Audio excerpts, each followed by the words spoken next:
জাতীয় সংসদের তৃতীয় অধিবেশনের প্রথম দিনেই যেন রাজনীতির উত্তাপ ছড়িয়ে পড়ল পুরো সংসদ ভবনে। একদিকে সরকারের পররাষ্ট্রনীতি ও আইনশৃঙ্খলা নিয়ে আত্মবিশ্বাসী বক্তব্য, অন্যদিকে গ্যাস, বিদ্যুৎ সংকট, দ্রব্যমূল্য, জনভোগান্তি নিয়ে বিরোধীদের তীব্র আক্রমণ। সব মিলিয়ে শুরুতেই উত্তপ্ত হয়ে ওঠে অধিবেশন। বৃহস্পতিবার বিকেল ৩টায় স্পিকার হাফিজ উদ্দিন আহমেদের সভাপতিত্বে শুরু হয় ত্রয়োদশ জাতীয় সংসদের তৃতীয় অধিবেশন। শুরুতেই জুলাই গণঅভ্যুত্থান ও মহান মুক্তিযুদ্ধের শহীদদের স্মরণ করা হয়।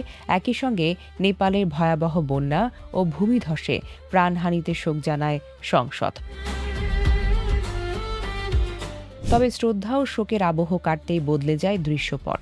সংসদে শুরু হয় তীব্র বাক বিতণ্ডা ও হট্টগোল। সংসদের অসহিষ্ণু আচরণে ক্ষোভ প্রকাশ করে স্পিকার সতর্ক করেন, এভাবে চলতে থাকলে সংসদের ভবিষ্যতই হুমকির মুখে পড়তে পারে। আইনশৃঙ্খলা পরিস্থিতি নিয়ে স্বরাষ্ট্রমন্ত্রী সালাউদ্দিন আহমেদ দাবি করেন, গত বছরের তুলনায় ২০২৬ সালে খুন, ধর্ষণ, মব সহিংসতা, সংখ্যালঘু নির্যাতনের ঘটনা কমেছে। পুলিশে দুর্নীতির বিরুদ্ধে জিরো টলারেন্সের নীতির কথাও জানান। এরপরই আসে পররাষ্ট্রনীতির প্রসঙ্গ। পররাষ্ট্রমন্ত্রী ডক্টর খলিলুর রহমান দাবি করেন, দীর্ঘদিনের নতজানু পররাষ্ট্রনীতির অবসান ঘটিয়ে বাংলাদেশ এখন নিজস্ব স্বার্থকে সামনে রেখে কূটনীতি পরিচালনা করছে।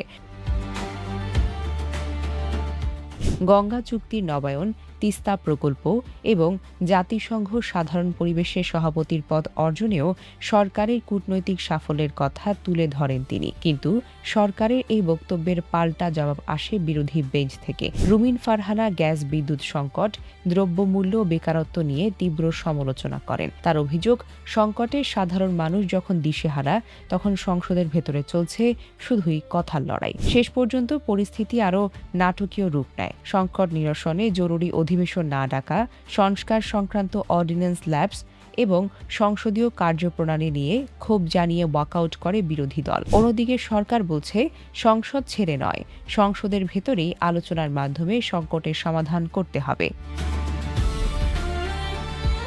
Desk report, recap news.